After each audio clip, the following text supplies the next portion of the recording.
Thank you. Actually, in Zoom, you can put backgrounds of anything you want on it. Did you know that? Any photo. I did not know that. If you go up to where it says preferences under the drop-down menu, you can go in and you can choose. They have a couple of standard that come with it. You can upload any photo. You can even put movies behind it. So. Oh, cool. Yeah. So let's see what we got here. You can blur the background, put all sorts of things. My favorite. That's kind of, oh, there you go. I got an angelic thing going on. Yeah. Recording in progress. Yeah.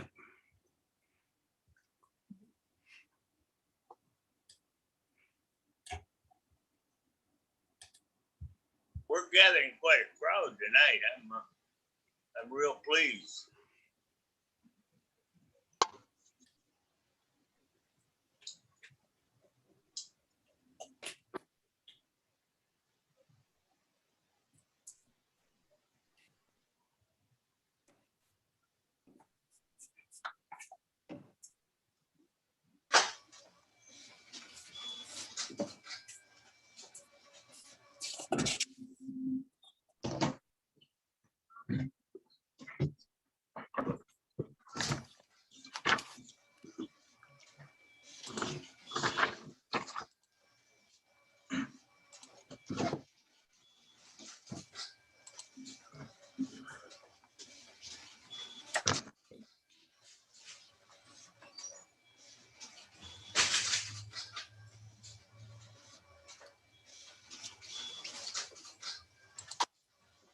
We hear you coming, Don. Ah, we hear you coming. Am I on audio now? Hey, this might work out. I can hear you. Okay.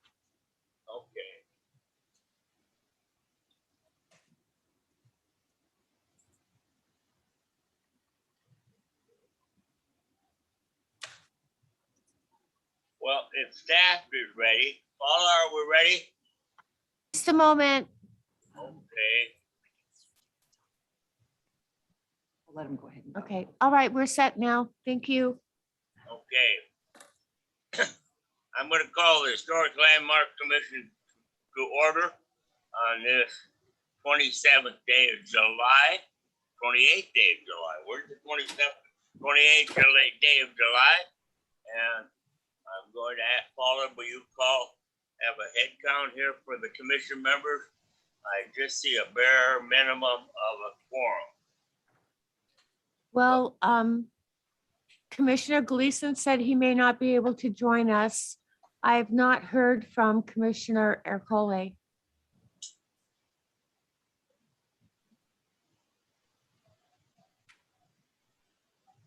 Did I miss something? I'm waiting for you to make roll call. Oh, I'm sorry. Bev Aggie, Present. Forrest Ercole is absent. Eric Gleason is absent. Doug Leash, Here. Bob McNary, Here. Julie Reynolds, Present. and Scott Randall. Present. Thank you. Unless I've missed my rules and regulations, the people that we really are concerned of is the 5 members of the commission. We have 3, so we have established a quorum. I am glad to see all these other faces, though. We must have a hot button object tonight. Who amongst you would like to lead us in our Pledge of Allegiance? Anyone can open, you're all on the mic. So if we have a flag in the very background up there, so we can arise and stand at attention. And do I hear a volunteer that says they'd like to lead us? Doug? Where are you? Okay, All right. I'll do it. Okay. We're standing. Okay, I pledge allegiance to the flag of the United States of America, And Republic. for which it stands, stands one nation under under God, God, indivisible, with liberty and justice for all. You know, if they leave us on Zoom long enough, we'll get that one figured out. Thank you, Doug.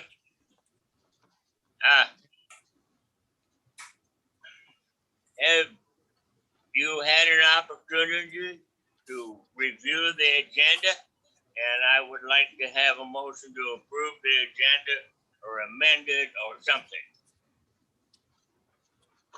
I make a motion that we approve the agenda. I second the motion. If there's no further question, all in favor, please say aye. I, Okay, Paula, is that good enough for you, or do you need a hand wave? Oh, I lost my recorder. I need hands raised. I did notice that Commissioner Ercole just joined us as well. Okay, do you need a hand wave or is just a verbal approval of our commission good enough for you to make your records come out right? That's fine. Thank you. All right, I'll try again. How about the approval of the minutes from the June 23rd, 2021 meeting of the Historic Landmarks? I'm hoping that you've had a chance to review them, and I'm hoping that we're going to get a motion here to approve them or amend them. So we're doing fine. We've got one motion out of this tonight. Let's see if we can get two. I move that we approve the minutes as written. I second the motion.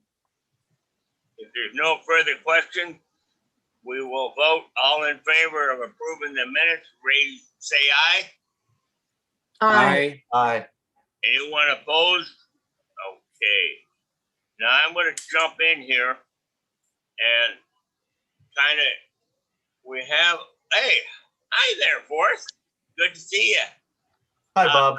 We have a person that has been our link to the city council that we haven't had a privilege to attend a meeting, and I'm proud to have him here. Scott Randall, if you got anything that you want to confirm, tell us who you are or introduce yourself any further. Thank you, Chairman McNary. Yeah, I just want to say I appreciate the tolerating my absence from these meetings. I'm not able to make them on a regular basis, but I have been reading the agendas and following the meetings on YouTube and reporting back to City Council the results of those hearings. So happy to be here. I didn't mean to play you down for that. I know you have a job, but I didn't know if the other people even knew who you was, and so that's why I was trying to point you out. We do have a lot of other honored guests here tonight, and we'll let them kind of fit into the program as the program goes along.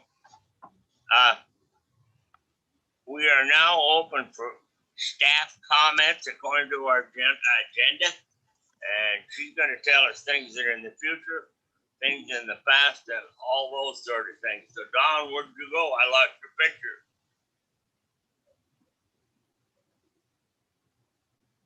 Audio here, sorry. Okay, sorry, I don't know what's going on with my audio here. So in terms of, I'm going to go ahead and share my screen right now. Can you guys hear me? Yes. Yes. Okay, there we go. It's a little bit better now.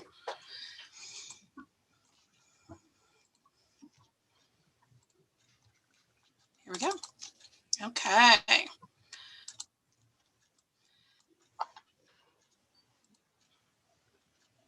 Perfect. Can you guys, whoops, see that?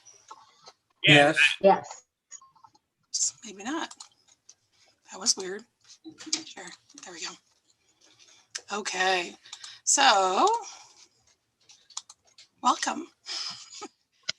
We have staff comments. I just wanted to give you an update or give the commission an update. A final design has been submitted by the GMAs, and this was based on your approval for HLC 187-21.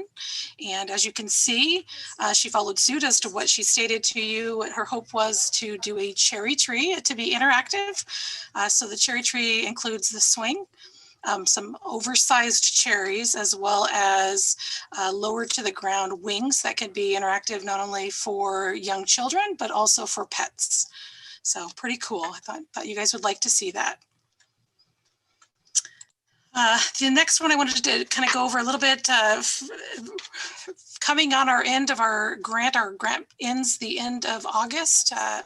And as you remember or recall, there were some changes, drastic changes that were made due to the COVID pandemic, and staff was able to determine that we could take the money or not lose those monies that SHPO had granted us. And instead of doing a workshop, put that money towards an Altogether the Dells table book.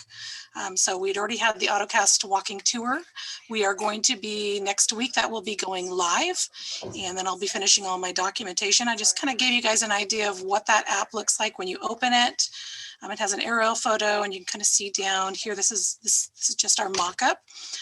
You can also go to a map view, and if you're standing somewhere or you're in a car, you can click on that location and say, I want to go here. It kind of has a hover tool. It gives you a photo of the historic structure, which is basically the rendering or the photo that is included in the Altogether the Dells mural.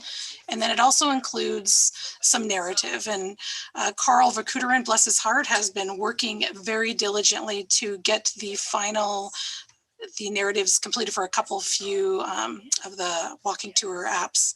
As you can all see at the very bottom, there is like a play button. We do have that as a placeholder now because we did not set aside time and or funds, which it doesn't sound like it's going to cost us anything more. I guess we just have to find the right person to do the narrative. So it'd actually be an audio button. So it would be accessible for many, and you'd basically push the button. It can be the story that we're telling in the narrative, or it can be an additional option. One thing I did fail to recall or remind or let everyone know is Carolyn Wood, I think she is in the audience tonight. She has been very diligently editing for Carl's blogs, which then are turned into the narratives that are included with this project. Again, this project includes the book, the table book, that's going to be ready for publication. That publication is actually what we call an on-demand publication. So you would be able to go online, purchase it for a fee. They would then publish it and mail it. Working with the Dells Art Center, Scott Stevenson will probably have some in and available at the Art Center for people to come in and buy too, but we haven't determined that yet. So that is technically all I have right now for staff comments. Do you have any questions of me? Hearing no questions from any of the commissioners, I think we'll go down to the commissioners.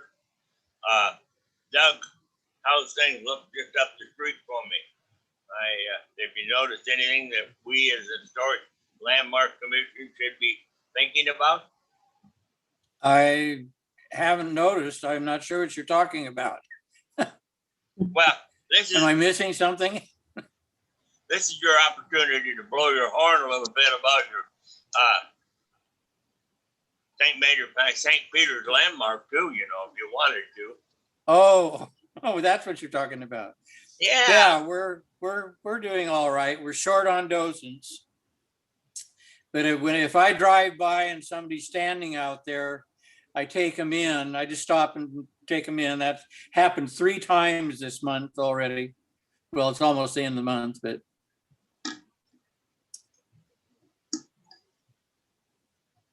You got anything further you want to add to your monthly report? No, I don't think so. Just if anybody knows docents people that like to get involved taking people through the landmark, we'd love to have them. Well, you're right beside Doug on my screen, so I'll just pick you as next. If you got involved in something that's historic that the rest of us should be aware of?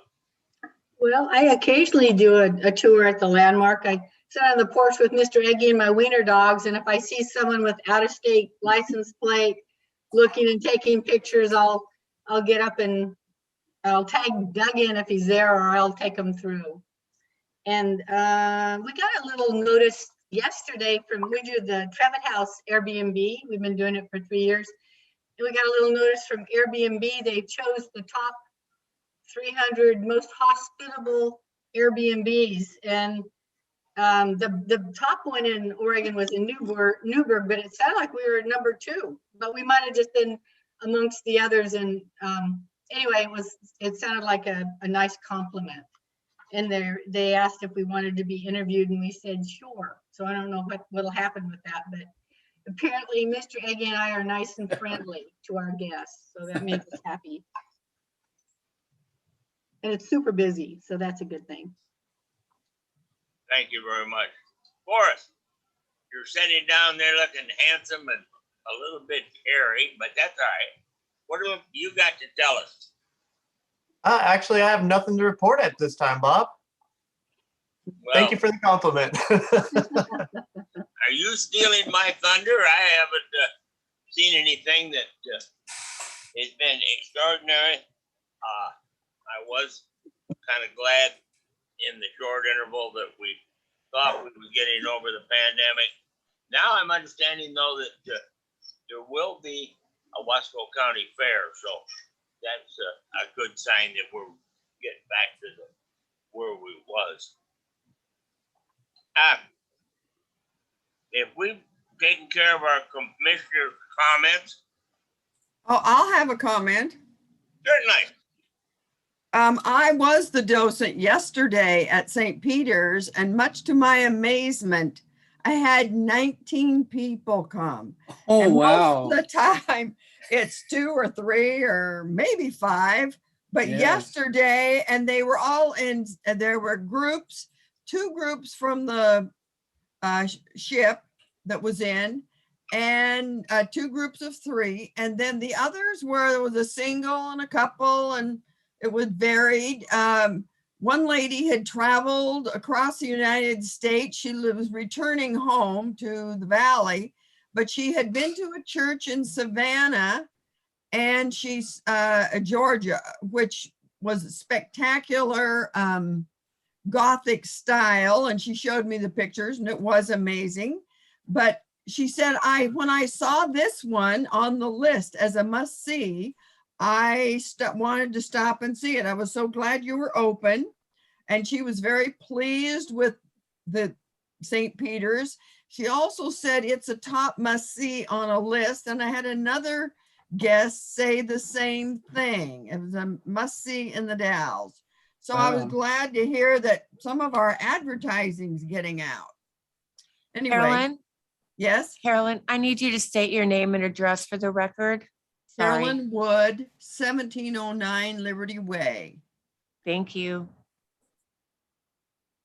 I'm only following the written word, and it calls for commissioners meetings, and I don't mean to ignore anyone that have wonderful news like Carolyn has just delivered to us. So if there's someone that has something, I don't see any place on our printed agenda for the public to come in, but let's give them a chance. If they're here, let's give them a chance. Somebody else got something that they would like to say? The mic is open. I'm the representative for the Fort Dalles Museum, Yeah, and I'm going to train to be a docent up there. And we could sure use more docents too. I'm a board member. So anybody who's interested, it's fun. thank you. Bob, Yeah. this is Doug. I would add that I took a couple through last week, and when we were talking, I mentioned the altar was Carrara marble from Italy, and this woman was from Italy and lived very near where they mine that Carrara marble. So that was kind of neat. She knew all about it. See, I don't want to call a school teacher a slow starter, but I think you did well there, Doug. You did really well. Okay, if we're done with comments, we're going to go through a real boring section here because Bob's going to have to read the rules in order.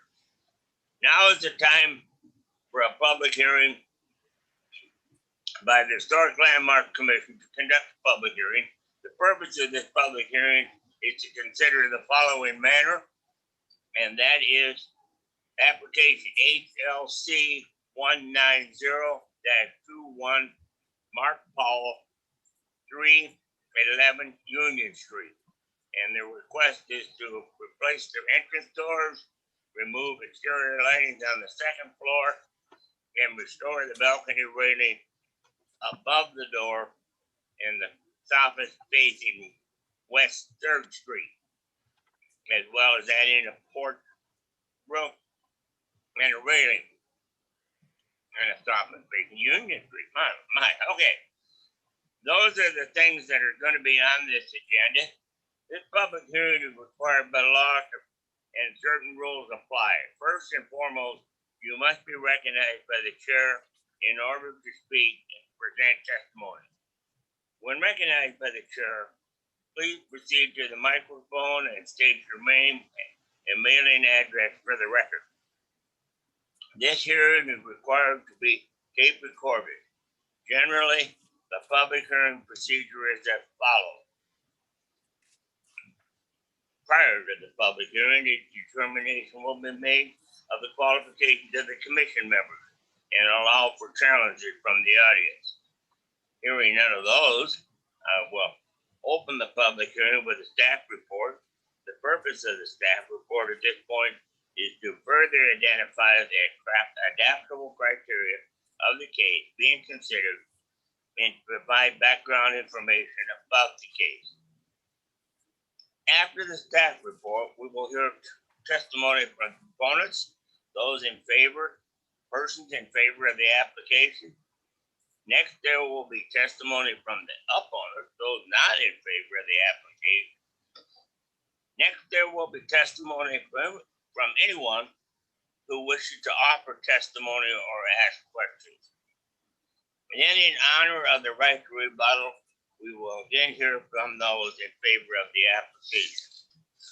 Just be careful, that's only page 1. To expedite the hearing, the commission members may ask questions of the persons as they testify. When this procedure has been concluded, we will close the public testimony portion of the hearing. During the hearing, some important standards apply. First of all, those who testify must hold their testimony to the decision criteria. As in all land use hearings, there are complete sets of rules, procedures, and criteria we must follow.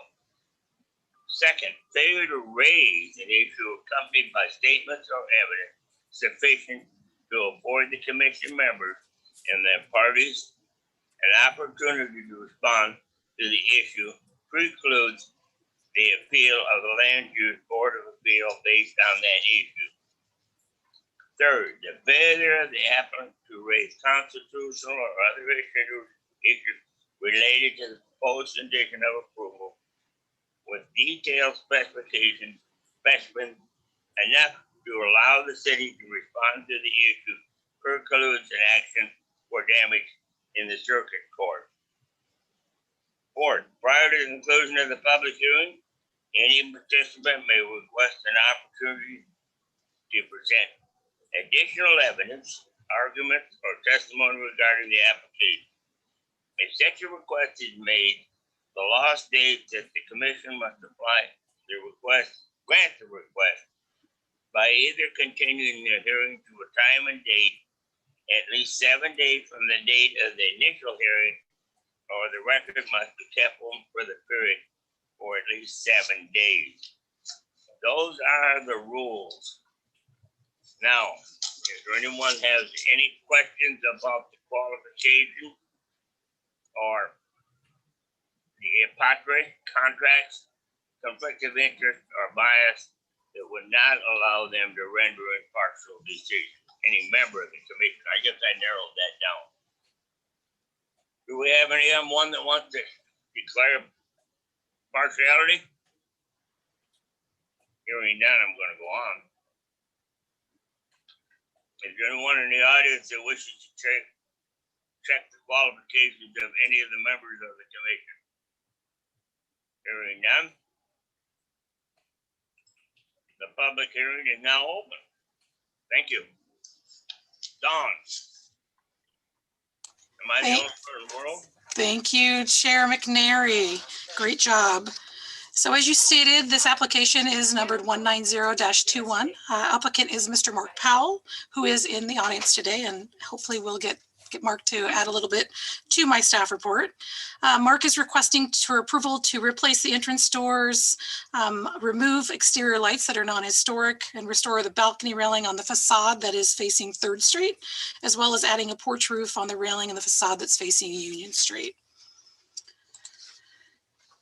Property is located at 311 Union. It's located in the CBC 1 district, which is Central Business Commercial, that is located in National Historic District. That means it's in the Downtown Commercial Historic District. The property is used as commercial, and its historic status is that it's a primary resource in our Commercial Historic District. Notification was made, published advertisements in the local newspaper, as well as property owners within 100 feet and the State Historic Preservation Office. As of the date of this application or of the meeting, we had not received any public comments to date. Staff is recommending approval with conditions based upon following our findings of fact. The application, so in terms of the location, corner of 3rd and Union, I think most of us know, it for many years was used or known as the 2nd courthouse. It also was used as Smith Callaway Chapel, and obviously most recently known as the Masonic Temple on the 2nd floor, as well as Clock Tower Ales. The Italian Villa was constructed in 1883, and again is a primary resource in the historic district. Just want to show you guys some existing conditions. So alterations, there were some major alterations in 94 when the building was registered. Those non-historic alterations were, and then there were some that were in, when it was landmarked, it had major alterations. Those have since, most of those have been removed. The applicant's plan is to do additional restoration with this application and continue to bring it back to its original glory. So existing conditions in showing you the lighting. So this was lighting that was added on after. Here is the balcony or railing system that will be added to above. I'm pointing, can't use my finger, sorry. And then here again, a little bit more of a close-up of that lighting and a side angle of that lighting, as well as giving you a good view of that ornate railing there, or lack of railing. On Union Street facade, this is the area that will be, is the request to add the porch covering. And this kind of applicant provided a couple of photos showing a little bit different views and kind of close-ups. One thing that I absolutely love about this building is probably because it was a courthouse, it was photographed pretty regularly, and Mark has been a wonderful collector of these historic photos. This one is just amazing to me. It's an 1884 photo, obviously showing that entrance that way there and not seeing the doors at the time, but you can see some of the Italian ornate work right above that door. Here's another photo that was early 1900s. It kind of gives you a little bit better idea of what the door looked like then. Obviously, it looks like something other than asphalt paving roads. And then the main entrance, is on 3rd Street, and then Union is what we know now as the main entrance to that building. Another photo, early 1900s, that shows a little bit more. It shows the railing here that will be replaced. We don't really have a good photo of this in the older photos on the Union Street facade, but here we do. So this was when Smith Callaway had operated the building, and you can see this photo is phenomenal. I think Mrs. Smith, I'm not sure, I'm assuming from Smith Callaway is who provided this, or that Mark received it from. Also, you can see some railing here. The railing was removed at that time in 48, so that the plans will be to replace that.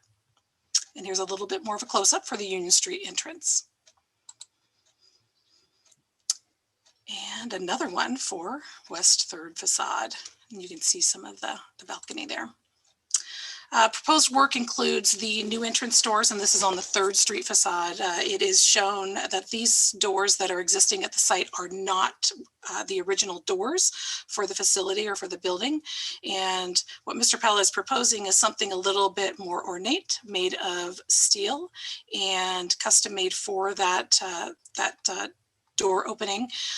And I will let Mr. Powell explain a little bit more about what his plans are for the interior, and just the way that I would describe it is he wants to treat it more like a window looking into that building so that people can truly enjoy and see that historic building on the insides.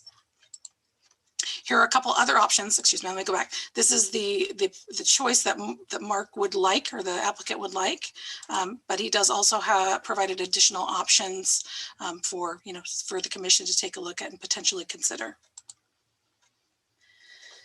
I provided a little bit of a mock-up here showing what is current and what was shown on historic photos so that you can get a little bit of an idea.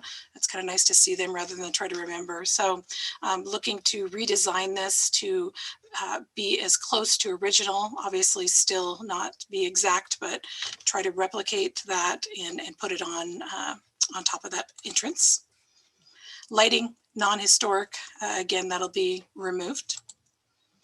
And then here's our current entrance on Union Street. And then this is what was there in the 40s. So there'll be something similar to that. And Mr. Powell can give you guys a little bit more detail. Again, I just provided a couple more showing the location and where that actually fit. So it kind of just nestled right there. You can actually kind of see the brick looks like it's a little bit different color there. So that it may have been hidden. Staff is recommending approval of this application, approval of application 190-21, and I've provided 8 conditions of approval that deal with ensuring that the final product is in conformance to the pictures and proposals that were submitted and reviewed, that natural colors be retained, and that the modification of the facade does not alter the essential form or integrity of the building. As well as requirements for going to Wasco County building codes, cleaning regulations that we have put on every application, talking about deteriorating historical features to repair rather than replace. And then in terms of replacement materials, they need to be in compatibility or be compatible in color, texture, quality, finish, and dimensions to the original. And then the final one that we do add is that applicant is required to notify the Community Development Department of any alteration to these approved plans. So that concludes my staff report. Do you have any questions of staff?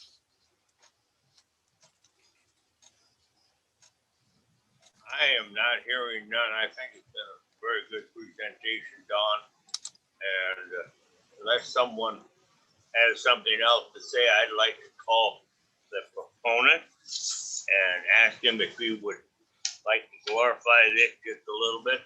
Mr. Powell was sitting around there a minute ago, but I've lost him right this minute. Oh, here he is, his conference room, Mr. Powell. There we go. Yes. Can you hear me? You can't speak. I'll be quiet. Very good. So yes, it's just Excuse me, Mr. Powell, you need to state your name and address for the record. Yes, my name is Mark Powell. My mailing address is P.O. Box 896, The Dalles, Oregon. Thank you. Very good. So yes, just another chapter of restoring the building a little bit more back to historically correct, and then also giving an opportunity for people driving by on 3rd Street to look into the entrance of what would be the courtroom there.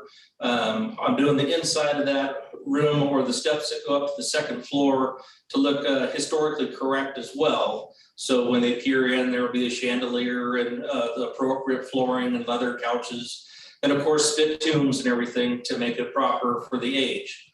And then also, of course, for the door, just to make it more weatherproof. Right now, the wind and everything just blows right through that door. It's pretty much paper thin on that part there. And then, of course, restoring that outside, the balcony, just all the key features to get it back historically correct is the plan. And then the little porch covering on the Union Street side, Of course, that was put on into the 30s and 40s era there when it was a funeral home. Of course, it still has the original holes of where the boards were anchored into the building, and we plan on using the exact same anchor points, so we don't have to do anything new, new holes or new complications of attaching it to the building. And we're ultimately going to try to make it a little bit more freestanding, so we don't have to attach barely anything to the building to keep the building pure there. And of course, that would benefit the pub quite a bit. So when people walk in, they don't get rain dumped on their head quite so bad. So a couple of key things to benefit the business, and also more importantly, the building itself, so it can last another 120 years, 140 years, and keep going. Any one of the commissioners have a question they would like to ask of Mr. Paul at this point? I don't have a question, but I think it's admirable that Mark is willing to spend the time and money to bring it back closer to what it originally was. Oh, thank you. It's been quite an adventure doing all the history and research on that building, from the last public hanging to the recreation yard for the prisoners in the back, and finding things that were bricked up over the years, and finding the history of like the jail door. And so yeah, it's been a fun adventure, and this is our next step, and we're hoping at the same time when we do these additions, we'll be able to paint the window trim for the second floor, and also the eaves, and get a coat of paint on the main part of the building. And then knock on wood, we're hoping for some possible plans of the clock tower restoration next spring or summer and stuff. So I've been in talks with some people that are looking to help out with that financially and resources. And so yeah, we're hoping within the next year, things will be looking pretty polished.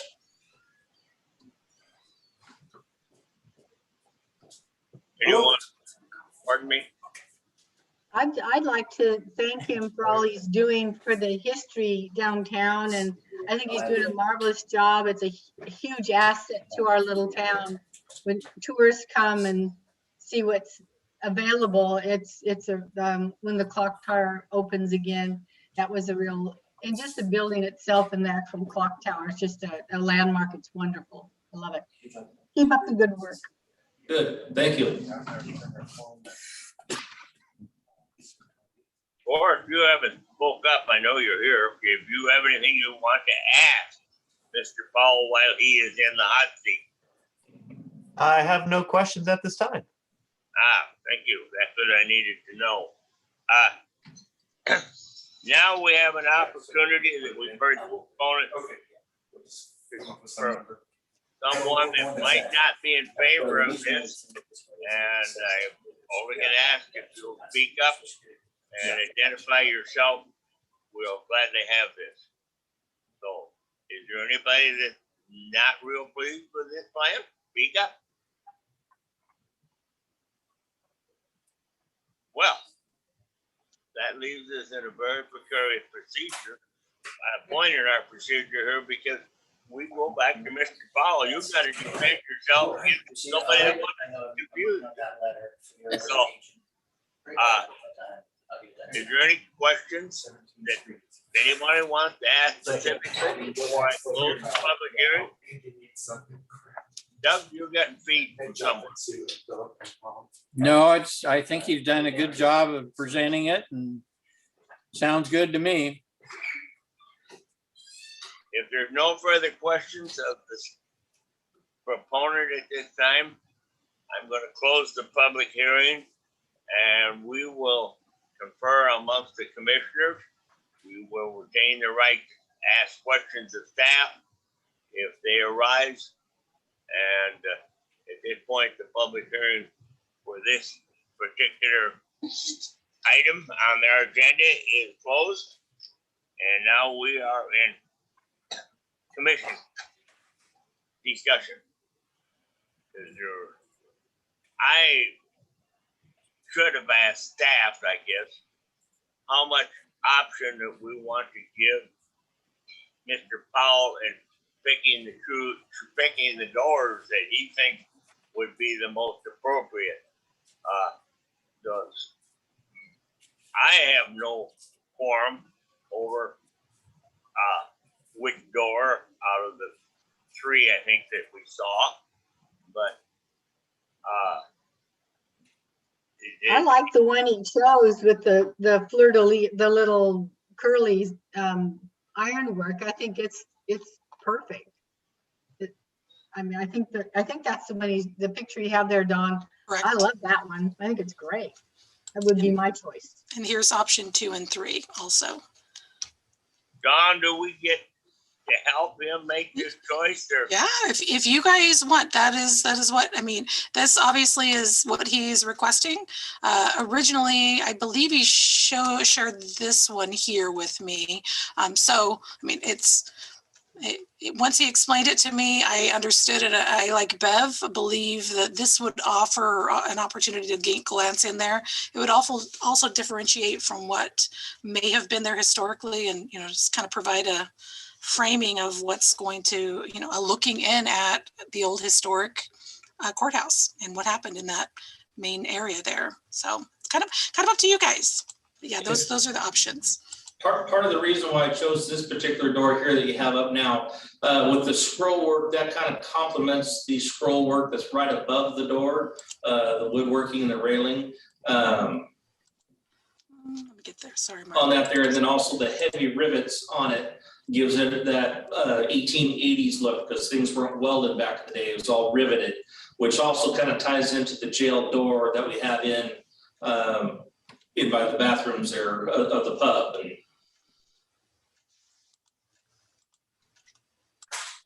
well, Commissioner, what do you want to do? You want to help him make this decision, or do you want to turn that over to the owner and let him pick the door, or how do you want to handle it? Because that's got to be part of our discussion. Well, I think that the design that he's chosen, I like it. The one where there's two, the one on the left-hand side would be my second choice, but I certainly have no problem with that one that he would like to use. I think we ought to give him the discretion to use it. That one. I agree, Doug. I really like the one with the scrolling. I like that one as well. It kind of makes a little heart at the bottom almost. It's welcoming. Yeah. It is a heart. Oh. It's kind of confusing me to look at the picture of the white U in the LU until I finally deciphered that was from the manufacturer, because it shows up. That is correct. Copyrighted, exclusive, I believe, is what the brand is. Okay, we got half of our job done. Is there any other comments? He's trying to restore the balcony over the 3rd Street side, and I'm sure he's going to use it close to real materials, that if possible, the materials that were used originally. Over on the Union Street side, do you have any comments to make on restoring the entrance there and putting a little roof over the door and all that sort of stuff? Is there any comments that you want to make there? The picture looked wonderful, but boy, that's going to be tough to duplicate.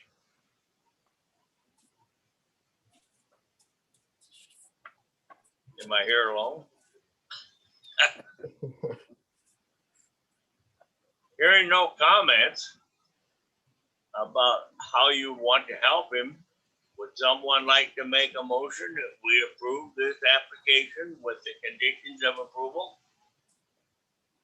I would move that we approve application 190-21 with the recommendations below 1 through 8. I second that motion.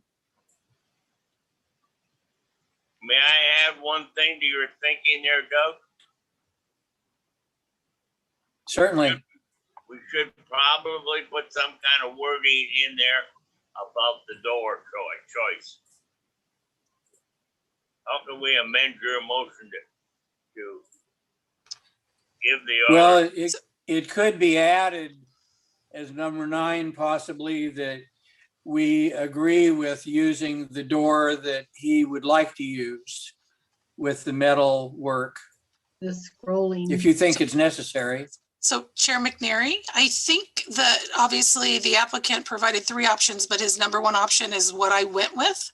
So if you were going to choose one of the other doors, I think we should amend it. But I believe with what he submitted as his primary choice, it would not need an additional condition. That would be what was submitted and requested. Thank you, Don. You It's bet. much simpler that way. I just didn't know what the procedure would be. Picking out. Okay, your motion has been made and the motion has been seconded. If there's no further discussion, I will call for a raising of your right hand and we will say all in favor. Can we raise our hand? Aye. Okay, now I could ask for opponents, but we don't have any. So anybody left? So the motion has been passed. And that will close 1/2 of our application for the day. So Chairman McNary, I do need to ask Paula, have we had anyone enter the Zoom meeting since the rules of the public hearing have been read? No, we have not. Perfect. Okay, Bob, you may proceed without having to go through the whole rigmarole again. I was Okay, going to try to cover that right now. there you go. Looking through our thing, we should not have to reread the rules. We are going to now debate or discuss or follow whatever for Historic Landmark Commission 191 application, not 191-21. And this is Columbia Gateway Urban Renewal Agency.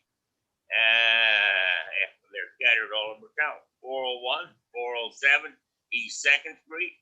The request, and it is a request to demolish a non-contributing historic building.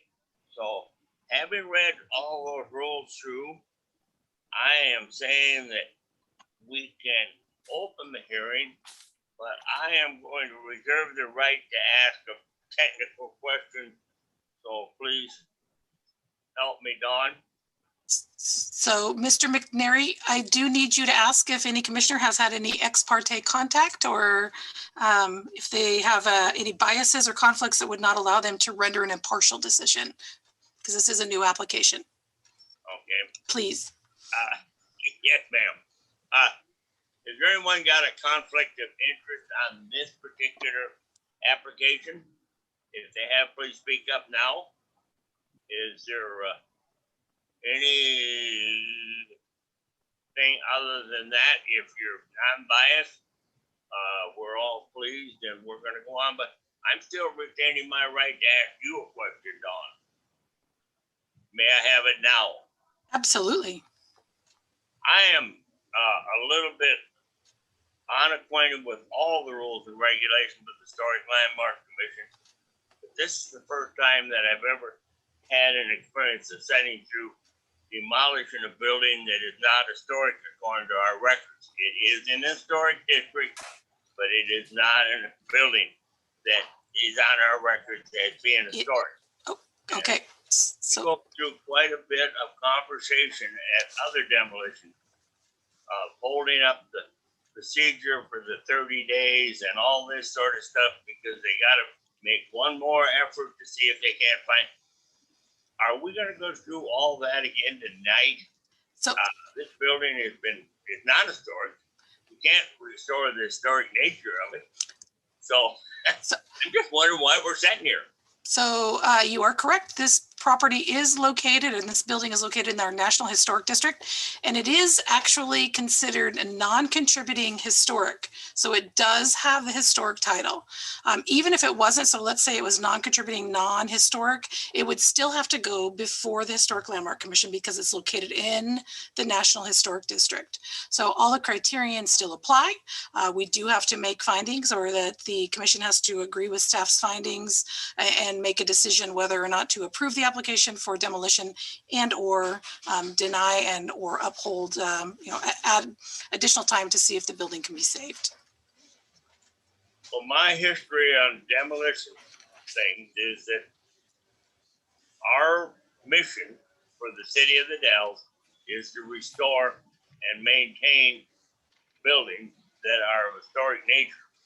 And where this doesn't fit there, per se, the land's gonna be there.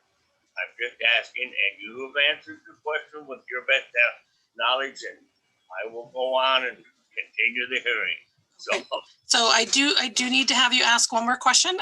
Can you ask if there's anyone in the audience that wishes to challenge the qualifications of any of the commissioners? Sorry.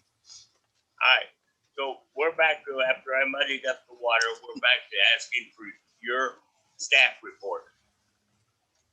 Excuse me, Chair McNary. Did Yeah. you open the public hearing? I can do that. I thought I opened it, but I will do it again.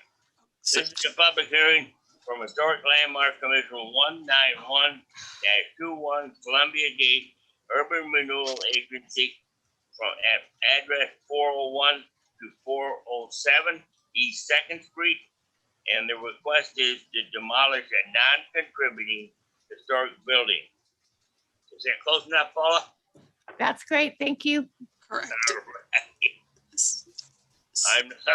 So we're ready now, I think, Dawn, for the staff report for us to go ahead. Don't be mad at me, Bob, but can you ask the audience if anybody wants to challenge the qualifications of the commission? Sorry. I will. Is there anyone in the audience here that would like to check the qualifications or doubts the qualifications of anybody that's on this commission? I thought I covered it. Okay. Hearing none, seeing none, we're going to say that we're all qualified and we're ready to go. Does that satisfy you, Dawn? That is great. I like that thumb up. And you can open the public hearing if you'd like. Would you open the public? Dawn is going to open the public hearing. I can announce the title again if you want. No, you just announce declare that the public hearing is open. So I will take that lead. So thank you, Bob. I'm going to go ahead, or Chair McNary, I'm going to go ahead and share my screen again. And I've got lots of slides here today, and hopefully I'll try to get through these quick. As you know, I do speak fast, so definitely slow me down if somebody needs me to do so. Public hearing for is application 191-21. Applicant is Columbia Gateway Urban Renewal Agency. Address is 401 to 407 East 2nd Street. A vicinity map, just to kind of give you an idea of the location. This property is located on the corner of 2nd and Federal Street. The two red outlines here identify those structures that are included in this application request. We did publish advertisement in a local newspaper. There's been notification to property owners within 100 feet, as well as the State Historic Preservation Office. As of the date, we did receive a couple comments here, and I might go ahead and wait until we get to the public comment section. We did receive an email, and I believe some of you commissioners did also, from a Ms. Courtney Christensen. And then I also did receive today an email with a letter from Mr. John Frederick. So I'll wait and I'll comment onto those when we get to the public comment section and read them into the record. And I believe Mr. Frederick is here. He may want to do that himself. So staff is actually requesting, or is recommending approval of the request to demolish the Tony's building. As stated in the staff report, there's no historic name of this building, but it's commonly known as Tony's Town and Country. Building was rebuilt after an 1891 fire, and then which destroyed most of downtown. By 1900, the building, which there's some remnants of, did house the First National Bank, as well as an agricultural implement supply and saloon. I think most of downtown had a saloon in it at one time. 1926, an auto sales and auto repair shop was located in the building, and longtime property owners of the property were Raymond F. Kelly, which is a pretty prominent name for the Dalles. Tony Foote, Mr. Tony Foote purchased the building in 77, remodeled it and used it as Tony's Town and Country for years, a local landmark in its own right. And it did close operations in 2016. A building was extensively remodeled and most likely in the 70s, looking at the way that it currently does look. Urban Renewal Board has actually owned this Tony's department store building since 2016. At the time of the purchase, we were actually in the midst of negotiating with Tokala Properties to had interest in demolishing the building, as well as providing commercial on the main floor and residential on the second. A variety of different factors contributed to the abandonment of those plans in 2018. In 2019, agency issued another solicitation to a developer for reuse of this building. In early 2020, Urban Renewal entered into an exclusive negotiating agreement with a local entity known as the Gorge Fitness Hub. The group had hoped to reuse the building, but found after many assessments of the site, as well as some estimates that came in, that it just really did not pencil out, and it was something that was going to cost far more than it was worth to proceed. At the February 16th, 2021 meeting for Columbia Gateway Urban Renewal, the board gave the Urban Renewal manager, which is Ms. Alice Cannon, who is going to speak on behalf of the applicant today, direction to collect cost estimates and prepare documents to obtain competitive bids for the demolition of this building. The board discussed an interest in creating a mixed-use, shovel-ready type site, which allowed for an opportunity or for somebody to come in and buy that property and develop it. The board wants to consider partnering with a developer on the site that would bring in potentially new housing, like our original plan or the original plan, to our downtown. Demolition of this building would make that opportunity available for the future. Application was submitted on June 25th and deemed complete. And the following week, it was brought to staff's attention that a local citizen had reached out to one of our historic landmark commissioners about potential artifacts that had been identified in the basement. I'll just kind of get through a couple of these. Let me go back here. The commissioner relayed this information to staff immediately, and staff reached out to the state archaeologist, Mr. John Pooley, for advice and direction. Mr. Pooley stated that given the long history of several thousands of years of people living in the Dalles, all types of archaeological objects have been documented in the city, and the probability of more is incredibly high during development. He suggested that the site be looked at an experienced archaeologist, and that any artifacts are reported in the basement that have a minimum age of 75 years. A professional evaluation of the site would be warranted if it is found to have those artifacts. Staff relayed this to the applicant, and the applicant is willing to complete the necessary inspection and study if deemed necessary. Staff reviewed the findings in terms of analyzing not just our land use, our historic code, as well as our comprehensive plan, and taking a look at economic development in our downtown, specifically taking a look at Goal 5, policy number 12, states that owners of historic buildings and sites identified shall be encouraged to maintain historic integrity. And as I stated in the staff report, this building, unfortunately, before the city bought it, it was not in the best of care. So in the purchase by Urban Renewal, there were some major concerns that were discussed and presented at the June 20th, 2020 meeting. And I did include these in your packet, but just kind of taking a quick look at it, roof, HVAC, structural, asbestos, and dry rot. It was important to include the cost repair estimates, and I want everyone to keep in mind that these cost estimates were provided by an applicant that was looking to purchase. This also is back in 2020, and anybody who's familiar with the construction increase in costs for construction, partially due to COVID. I think this number would be far more today if we were to go out and get an estimate. Structural concerns. And so let me go back here. They talked about building 1 and building 2 and the costs that were associated with repairs. I wanted to point out some of these other structural concerns, cut or removed post beams, tie rods. Those costs were not included in that cost on the last sheet. Another thing that was not included was crumbling basalt foundation. So those were not included in that estimate.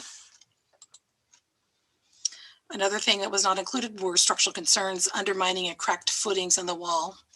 Some of these main here. And then kind of going through those that were given estimates, structural concerns, failing brickwork, just over 77,000. Again, these are prices from 2020. Structural concerns, 5,200. Structural concerns, again, dry rot, you're dealing with 52,000. Removal of rotten members only, and an estimated 148,000 for repair and remodel.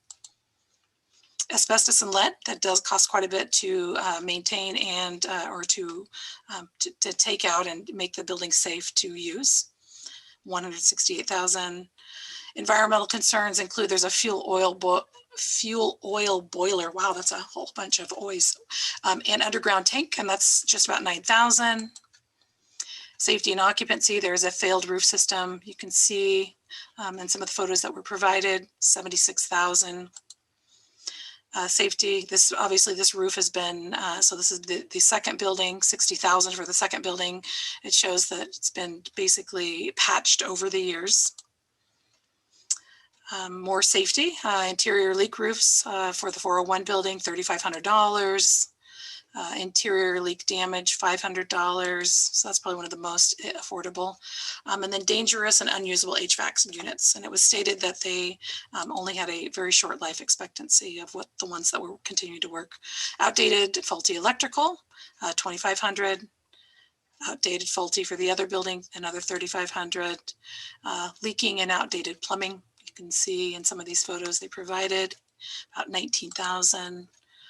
And improper and inefficient rain scoopers, I think you say that, 7,500. So existing conditions that were presented to the Urban Renewal Agency included just over $700,000. And that again does not include some of those repairs that were on a couple of those first few slides. So staff believes with all of this information, the details that were provided, as well as the cost estimates that were provided, that this application should be approved for demolition. The commission does have a couple options, as you all have read. The one option is that you can move to grant that demolition permit. And after examining the review criteria, you decide that it's not in the best interest of the public to preserve the Tony's building, you can do that. Mitigation measures, as stated in some of the conditions I've got here, which includes demolition, providing pictorial, graphic details that are going to be kept at the planning department library or the community development department library, as well as performing any necessary archaeological assessments on any potential artifacts that are found. Another option that the commission may take is that you could move to suspend the application for demolition for a period of up to 120 days from the date of the application. If the commission determines that the suspension is in the interest of preserving historical values, if the decision is delayed, the commission provides this time to see if a program could be established to maintain and restore the structure. So this is what Chair McNary was discussing at the beginning and questioning. The third option is that the commission could move to continue the hearing and postpone a decision for today. If this option is selected, the commission definitely needs to be advised that we have a 120-day clock that is still running. And the demolition application was deemed complete on 6/25, which means that we have to render a decision, a final decision by the city, no later than 10/22/2021. So again, staff's recommendation is that we move to grant the demolition of the historic Tony's building located at 401 to 407 East 2nd, as detailed in the application 191-21, based upon findings of fact, with 2 conditions of approval. And that concludes my staff report. Do you have any questions of staff?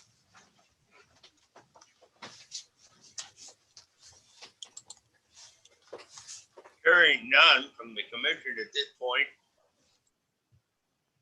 All right, I'm looking around, don't see anybody. Excuse me. Okay, sorry. We go now on to one of our city landmarks, Josh, or who are we going to represent? So I would ask for the proponent, and what I can do is, yeah, proponents, and then I think, Yeah. and then we can have opponents. Okay. And then if Ms. Christensen does not want to speak today, I can actually read, Ms. Christensen, I can read your letter if you would like to. Thank you. I think Alice raised your hand. Are you going to be the proponent to speak? Chair McNary and members of the commission, thank you for the opportunity. I'm representing the applicant, which would be the Columbia Gateway Urban Renewal Agency. And thank you, Don, for the very thorough report. I do not have much to add.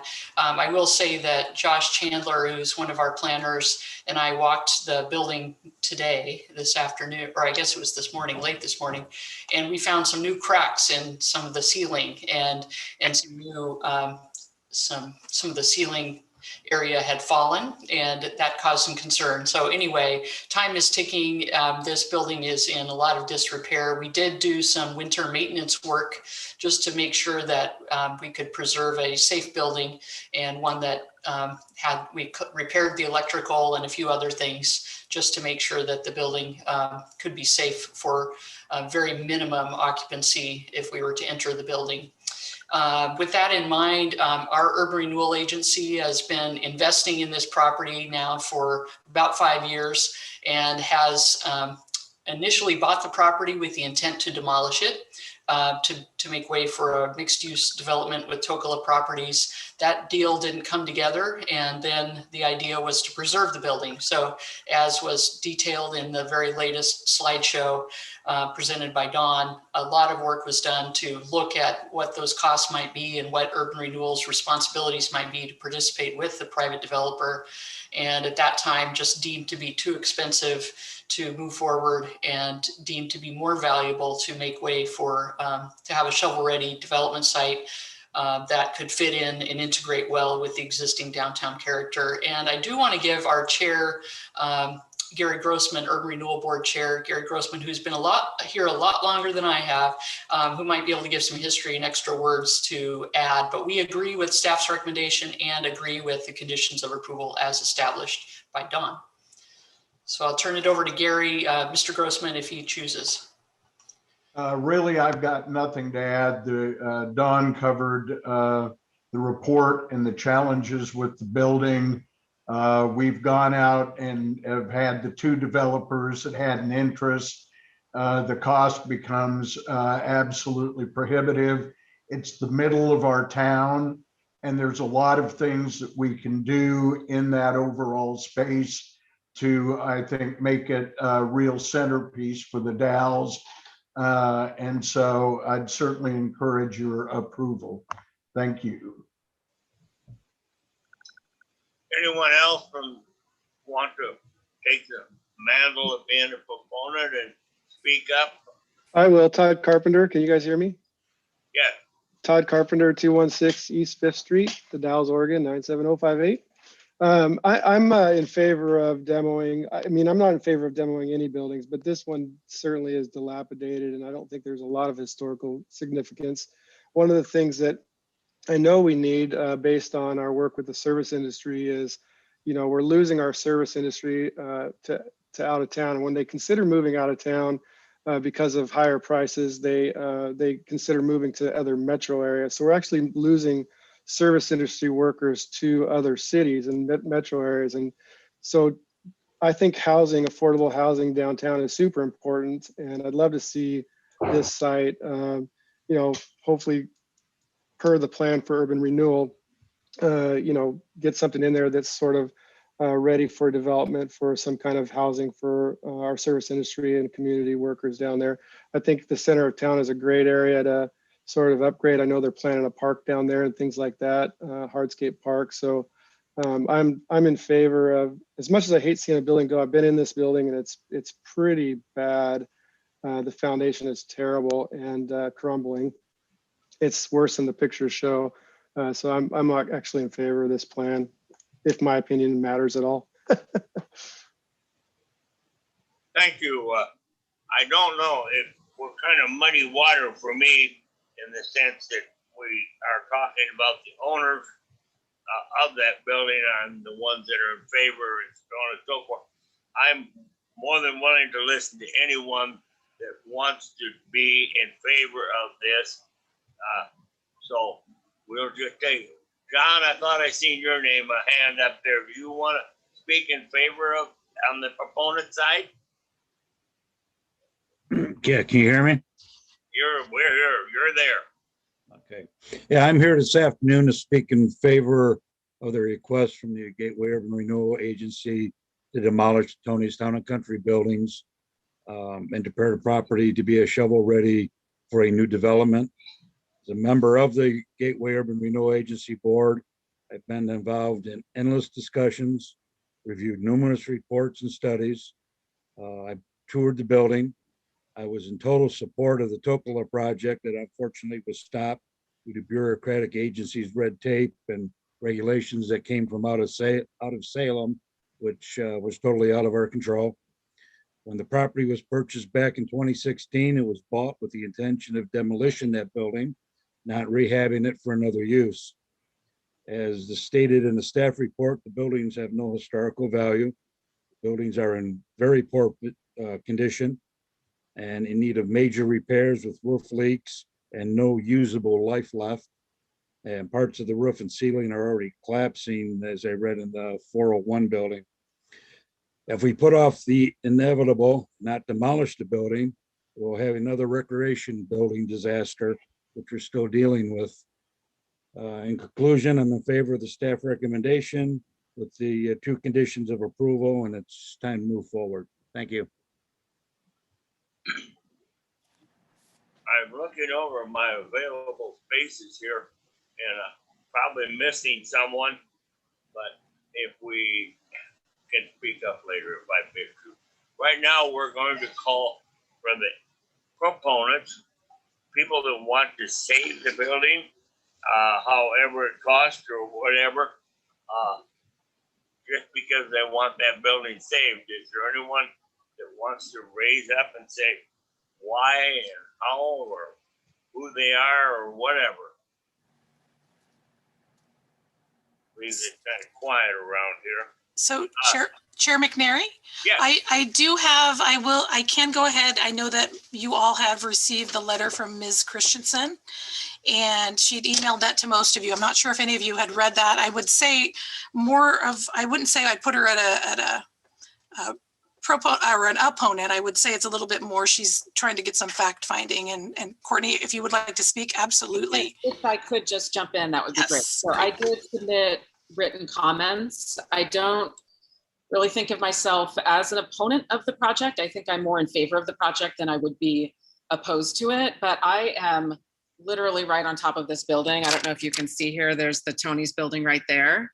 I am in really close proximity to that lot and have a lot of concerns about public safety and livability during the demolition that I just need some reassurance about.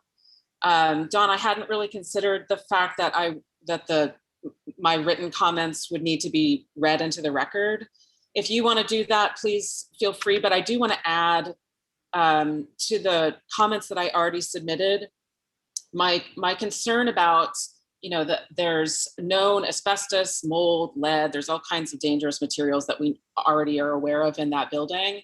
And when that building comes down, I understand that there will be remediation for those substances, but I am just going to need a lot of reassurance. So the last year when we were in the midst of our worst fires, when we had 1 million acres burning in Oregon, even with my windows totally closed, I had ash on everything.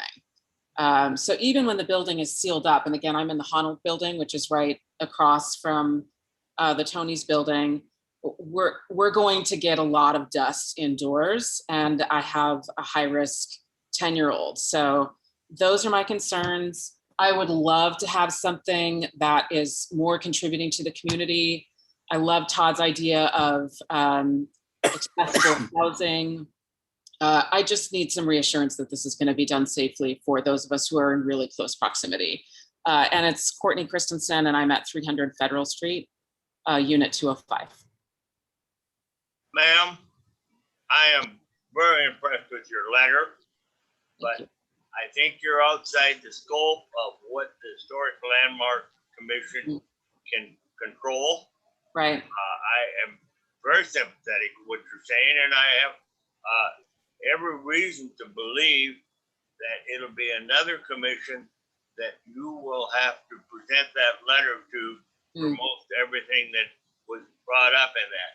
Our Historic Landmark Commission, I don't think has the authority to go any farther than what we're saying. If the motion is made to demolish, someone else takes over from there and we're out of it. Am I correct, Dawn? You are correct. And Courtney, I think you are assured that Alice Cannon, the director, and I have both read your letter, as well as Alice. I think she did talk with you earlier today. So some of these things are not in the power of this group and of the Historic Landmark Commission, and obviously would be addressed still by our department or through our department. And if Alice wants to add any more, I think, just you'll be working with one of us and or both of us to ensure that the best practices are made during demolition and ensure that everything is followed, all the regulations and laws for asbestos and lead, et cetera. Right. So, and then can I just ask, so for clarification, if this board approves demolition today, is there already a contractor that, I mean, is it sort of signed, sealed, and delivered once this board approves the demolition? Or do they then go into negotiations for a contract for demolition? The applicant may want to answer. Go ahead. Yeah, sorry, Chair. So I believe the applicant may want to answer this question, but it's my understanding that that has not happened and that the Urban Renewal Agency has not made a selection to date. But Ms. Cannon, would you like to add to that? Sure. Chair McNary and Ms. Christensen, we have not entered a contract with a demolition contractor yet. So what we would do, the sequence of things, the way we see it is we will, after we finish, as I mentioned over the phone, we will be, before we do an invitation to bid, we will complete an archaeological investigation, because there is, as was mentioned, some thought that there may be archaeological artifacts in the basement. So I want to check that out. We'll do that checking. We'll get the necessary state permits to do that.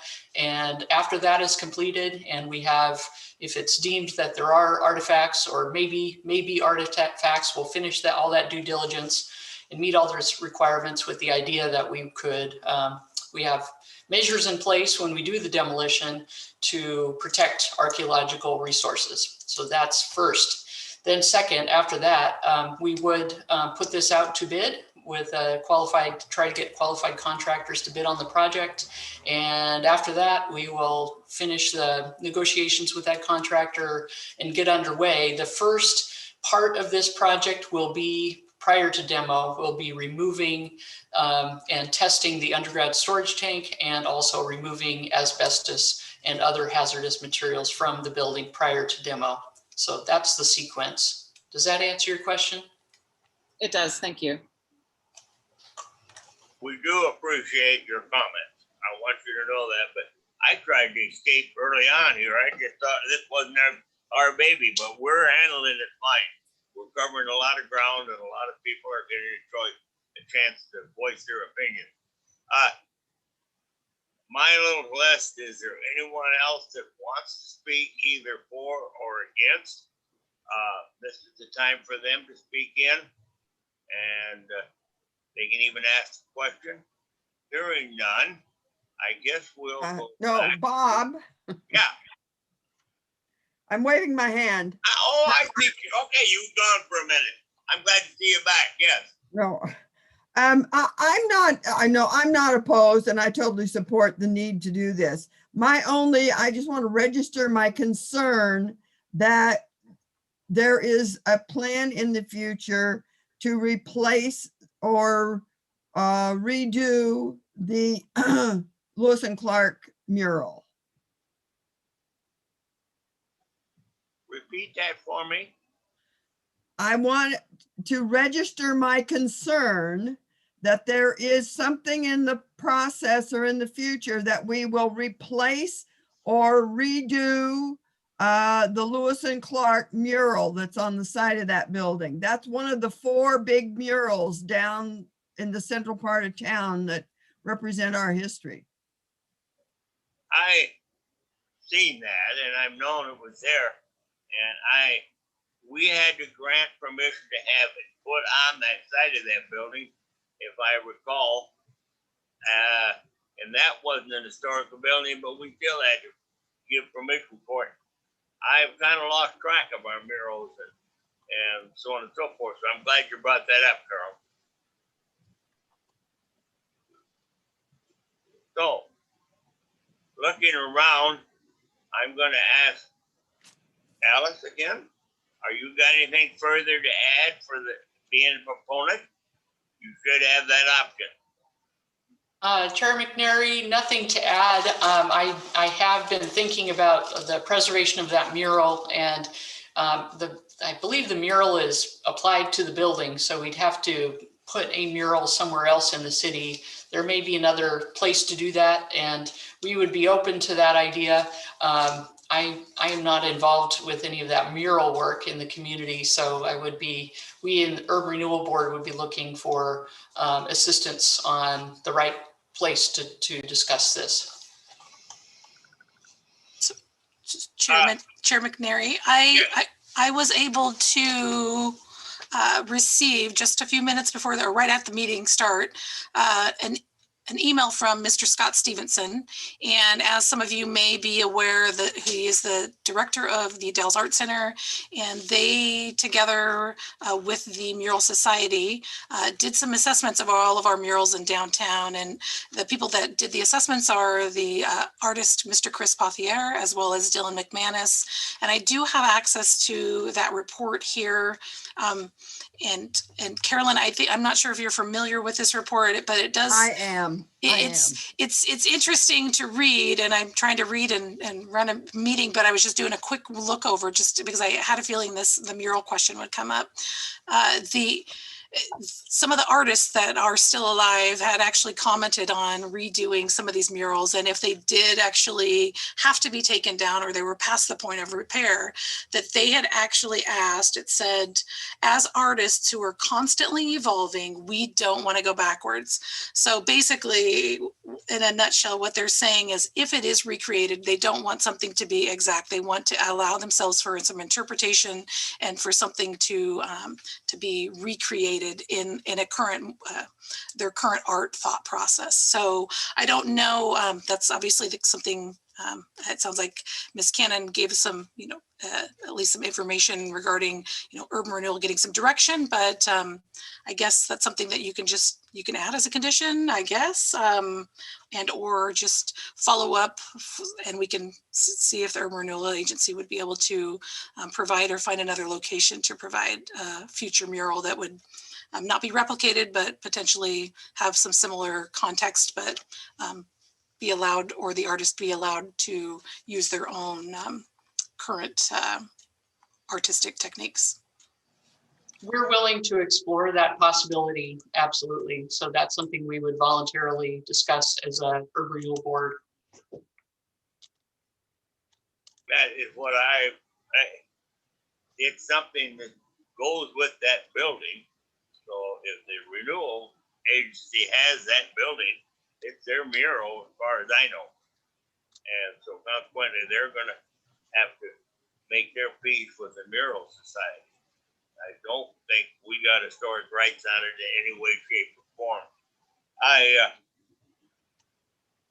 Asking if anyone else has got, any one of the commissioners, I have to remember that, have questions they would like to ask of any of these people, as far as it's kind of an open field here tonight. And if we don't, I want to close the public hearing and deliberate amongst the commissioners alone. Is there anyone else that wants to speak up and ask a question? Then we're going to declare the public part of this hearing closed, and we'll deliberate as the commission. So we've heard a lot of testimony, and it's all been remove the building. Is there anyone that wants to make a motion to authenticate that? We have option 1, 2, and 3, as you may have heard from Dawn, and we can discuss each option as a member, or we can just go ahead and say we want this option and make a motion to that extent. So it's up to us now. Well, I think it's best for public safety to move ahead and have the building demolished. So I would like to make a motion to approve application HLC 191-21 of Columbia Gateway Urban Renewal Agency to demolish a non-contributing historic building located at 401 through 407 East 2nd Street with the two recommended conditions of approval. I would second that motion. Thank you. Is there any further discussion amongst the commission on this prior to calling for a vote? Hearing none, shall we raise our right hands if we are in favor of the motion to demolish the Tony building? Is there anyone opposed? And there's nobody left, so we know that's a fictitious thing. So the motion has been passed to, you're not very happy, all of us. To pass this motion.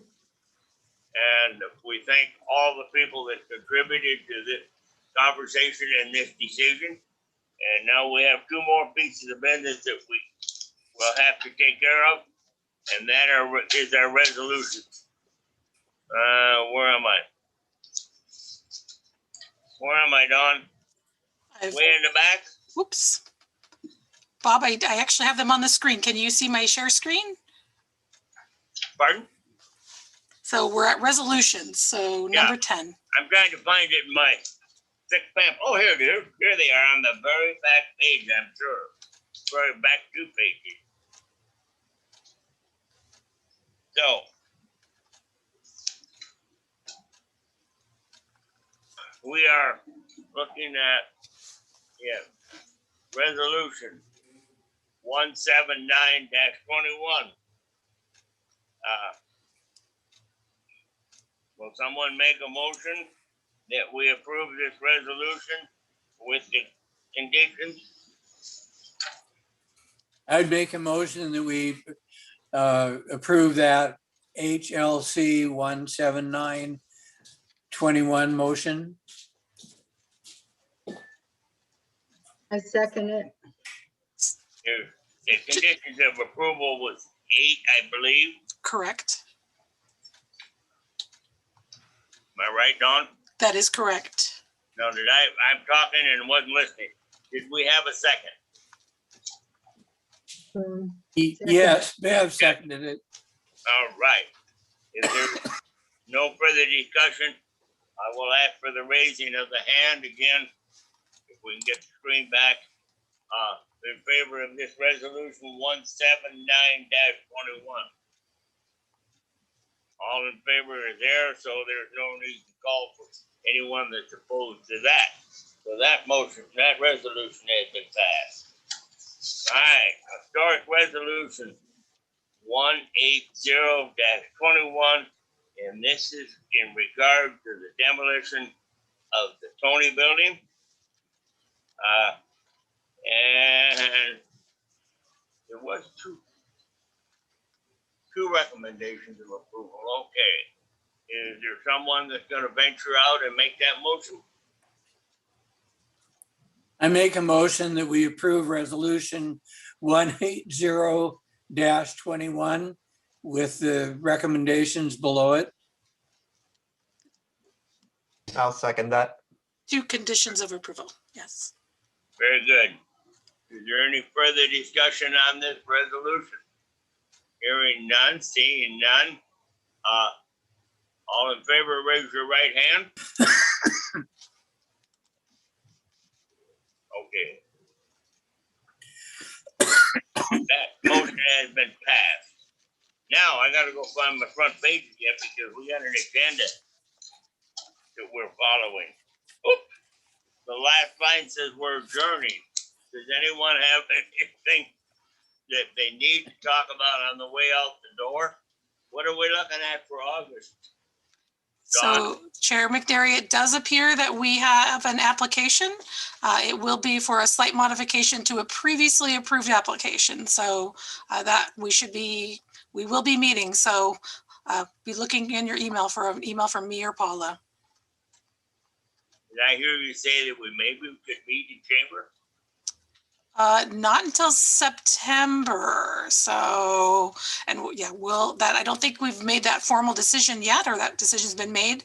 That's kind of what we're anticipating is September. Thank you. You bet.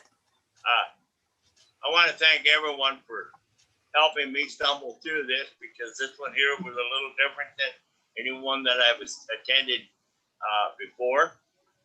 I see names on here that I haven't seen on our screen before. Roger, it was good to have you here, even though you put on a little weight since that photograph was taken. I hate to mention that, Roger, but is there anyone else got to say anything before I attain? So I beg for a motion to adjourn. I will say one quick thing, Bob. Don, I will volunteer to help with recording those things for you. That would be your, okay. Awesome. I have your name and number and email. I'll get a hold of you. Thank you. You bet. Todd, it was good to see you here tonight. Now it's not too good to see you. So you moved too close to your camera. There we go.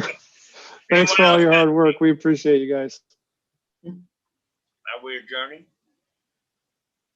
Forrest, make a motion that we adjourn. I move that we adjourn this meeting. I second the motion. It's unanimous and approved. Okay. Thank you all. Thanks, Bob. Thanks, everyone. Thank you, everyone. Good night. Everybody. Night. Good job, Don, everybody. I didn't say much. What was that last thing you guys said about help or something?